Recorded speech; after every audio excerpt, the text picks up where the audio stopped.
117 kilometre സ്പീഡായിരുന്നു ഇടിച്ച സമയത്ത്. അതിന്റെ മീറ്ററിൽ ഇത്രയും സ്പീഡിൽ നമുക്ക് പോകേണ്ട കാര്യമില്ലായിരുന്നു. അതെങ്ങനെ വന്ന് ഇടിച്ചു എന്ന് പറഞ്ഞല്ലോ ഫാദർ. ഞാൻ പറഞ്ഞുതരാം. പിന്നെ ഇടതുവശത്തെ കൂടി ഇങ്ങനെ പോണ വണ്ടി വലതുവശത്ത് ഒരു റോഡ് മുറിച്ച് കടന്ന് അപ്പുറത്ത് പോയാണ് വണ്ടി ഇടിക്കുന്നത്. ഒരു ശൂന്യതയാണ് നമുക്ക്. രണ്ട് മക്കളും പോയെന്നുള്ള. ഞങ്ങൾ രണ്ടുപേരും മാത്രമേ ഉള്ളൂ. ഇനി വേറെ ആരും ഇല്ലല്ലോ. അപ്പൊ ബാല്യകാലത്ത് ഇത് പഠിച്ചിരുന്ന ഈ വീട്ടിൽ വെച്ചാണ് അല്ലേ? ഇവിടെ വെച്ചാണ് കുറെ അവൻ പഠിച്ചത്. അപ്പം ഉണ്ണിച്ചേട്ടൻ ആദ്യ കാലഘട്ടങ്ങളിൽ മിലിറ്ററിയിലായിരുന്നു. ആർമിയിൽ കുറെ ആൾക്കാലം ഉണ്ടായിരുന്നു. പിന്നെ പോസ്റ്റ് ഓഫീസില്. അത് ദീർഘകാല സർവീസ് ഉണ്ടോ? എനിക്ക് രണ്ടും കൂടി ചേർത്ത് ഒരു 33 കൊല്ലത്തെ ഉണ്ട്. ഓഹോ. അപ്പം ലോങ് സർവീസാ. മിലിറ്ററി എത്ര കൊല്ലം ഉണ്ടായിരുന്നു? മിലിറ്ററിയിൽ ഒരു 14 കൊല്ലം ഉണ്ടായിരുന്നു. അപ്പൊ ഈ ബാലു ഒക്കെ അവിടെ വന്നിട്ടുണ്ടോ? മിലിറ്ററി സർവീസ് ഉണ്ടായിരുന്നു? ഞാൻ വന്നതിന് ശേഷമാണ് അവനൊക്കെ ഉണ്ടായത്. രണ്ട് പിള്ളേരും. ടീച്ചറും നാട്ടിലെ ഉണ്ടായിരുന്നു, അങ്ങോട്ട് വന്നിട്ടില്ല? ഇല്ല. അപ്പൊ ടീച്ചറിന്റെ ആ ഒരു ശിക്ഷണത്തിലാണ് വിദ്യാഭ്യാസ കാലങ്ങളെല്ലാം രണ്ട് പിള്ളേരും പോയത്. വിദ്യാഭ്യാസത്തിൽ നല്ല ക്വാളിറ്റി ആയിരുന്നു. 527 മാർക്കാണ് 10 കിട്ടിയെന്നല്ലേ പറഞ്ഞു. പ്രീ ഡിഗ്രിക്കും ഉണ്ടായിരുന്നല്ലേ? ആ കൂടെ തന്നെ ഈ കല. പ്രീ ഡിഗ്രിക്കും ഫസ്റ്റ് ക്ലാസ് ഒക്കെ ഉണ്ടായിരുന്നു. അപ്പം എപ്പോഴും ഒരു തീരെ ദുഃഖമായിട്ട് ഇങ്ങനെ കിടക്കുന്നതാണ്. ഇനിയിപ്പോ അനുഭവിച്ചല്ലേ പറ്റും. ഒരു ശൂന്യതയാണ് നമുക്ക്. രണ്ട് മക്കളും പോയെന്നുള്ള. ഞങ്ങൾ രണ്ടുപേരും മാത്രമേ ഉള്ളൂ. ഇനി വേറെ ആരും ഇല്ലല്ലോ. പെൻഷനുണ്ട്, അതുകൊണ്ട് ജീവിക്കാം, ദാരിദ്ര്യമില്ല.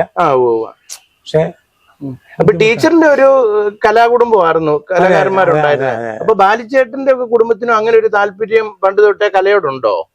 ഞങ്ങൾക്ക് താല്പര്യമുണ്ട്, പക്ഷെ നമ്മൾ പ്രൊഫഷണൽ പ്രാക്ടീസിങ് മറ്റേ ആർട്ടിസ്റ്റുകളായിരുന്നില്ല.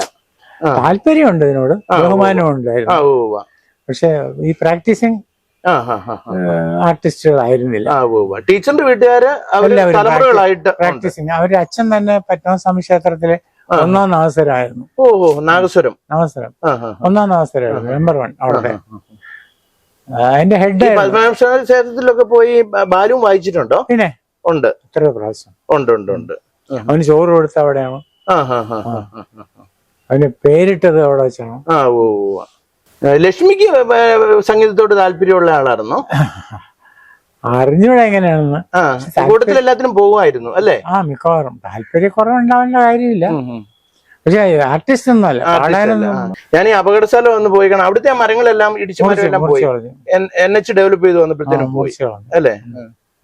അത് വന്ന് ഇടിച്ചിട്ട് അതെങ്ങനെ വന്ന് ഇടിച്ചു എന്ന് പറഞ്ഞല്ലോ ഫാദർ. ഞാൻ പറഞ്ഞുതരാം. പിന്നെ ഇടതുവശത്തെ കൂടി ഇങ്ങനെ പോണ വണ്ടി വലതുവശത്ത് ഒരു റോഡ് മുറിച്ച് കടന്ന് അപ്പുറത്ത് പോയാണ് വണ്ടി ഇടിക്കുന്നത്. 117 കിലോമീറ്റർ സ്പീഡായിരുന്നു ഇടിച്ച സമയത്ത്. അതിന്റെ മീറ്ററിൽ നല്ല വണ്ടി. ഇത്രയും സ്പീഡിൽ നമുക്ക് പോകേണ്ട കാര്യമില്ലായിരുന്നു. അപ്പൊ ആ ജോർജ് ജോസഫ് സാറ് പറയണത് ഇവനെ ആരോ ചേസ് ചെയ്തിട്ടുണ്ട്. ശരിക്കും പറഞ്ഞാൽ ഇങ്ങനെ ഒരു ഇത്രയും വലിയൊരു കലാകാരൻ ഇടയ്ക്ക് ഏതോ ഒരു ചാനലിൽ പറയുന്നുണ്ട് പുള്ളിക്കാരൻ 5 ലക്ഷം രൂപ വരെ പ്രതിഫലം കിട്ടിയിട്ടുണ്ട്. അപ്പൊ അങ്ങനെയുള്ളപ്പം ശരിക്കും പറഞ്ഞാൽ 2 ഡ്രൈവറെ വെച്ചാൽ നമ്മുടെ ഒരു പ്രധാനപ്പെട്ട കാര്യം എന്ന് പറഞ്ഞാൽ ആ ഒരു കല ഉള്ള ഒരാള് കേരളത്തിലല്ല ലോകത്ത് വേറെ ആരുമില്ല. അത്ര ഉള്ളപ്പം ഒരു ഡ്രൈവർക്ക് ഒരു ഇത് വന്നു കഴിഞ്ഞാൽ 2 ഡ്രൈവറെ വെച്ച് ഓടിച്ചാലും കുഴപ്പമില്ലാത്ത ഒരു കേപ്പബിലിറ്റി പുള്ളിക്കാരനുണ്ടായിരുന്നു. ഒരു കലാരൂപം അത്രയും കൈക്കലാക്കിയതല്ലേ. അത് അമ്മയുടെ ഒരു ഇന്റർവ്യൂവിന്റെ അകത്ത് കണ്ടു. ഈ കുഞ്ഞു ഉള്ളിലായ ആ മാസം തൊട്ടേ പാട്ടും പാടിക്കൊടുത്ത് ഇങ്ങനെ പാടും അവര്. ജ്ഞാനം വരാൻ വേണ്ടി ടേസ്റ്റ് വരാൻ വേണ്ടി. അത് കേട്ടപ്പോ എനിക്ക് എപ്പോഴും പാടുമായിരുന്നു. ഇവിടെ ഒന്ന് വരണം, ടീച്ചറിനെ ഒന്ന് കാണണമെന്ന് എനിക്കൊരു ഇത് വന്നേ. പിന്നെ അടുക്കളയിലായിരുന്നപ്പോ കുഞ്ഞുനാളിൽ പിച്ച് വെച്ച് നടക്കുന്ന സമയത്ത് അടുക്കള വരുമ്പോഴും ഈ പാട്ട് മിക്സി ഓൺ ചെയ്യുമ്പോ അതിന്റെ സുഹൃതിയിൽ പാടുമായിരുന്നു അമ്മ. ഇതിന് വേണ്ടിയാണ് പാടിക്കൊണ്ട്. അതെല്ലാം പിള്ളേർക്ക് 2 പിള്ളേർക്കും. അവൾ എന്റെ മോക്കും ഇതിനൊക്കെ നല്ല ജ്ഞാനം ഉണ്ടായിരുന്നു. പക്ഷെ അവള് പ്രൊഫഷണൽ ആർട്ടിസ്റ്റ് ആയി. ചെറുതായിട്ട് പാടുമായിരുന്നു. അവള് വെളിയിലൊന്നും പ്രൊഫഷണലൊന്നും ആയില്ല. അവളുടെ ഒബീസിറ്റി ഭയങ്കര ഉണ്ടായിരുന്നു.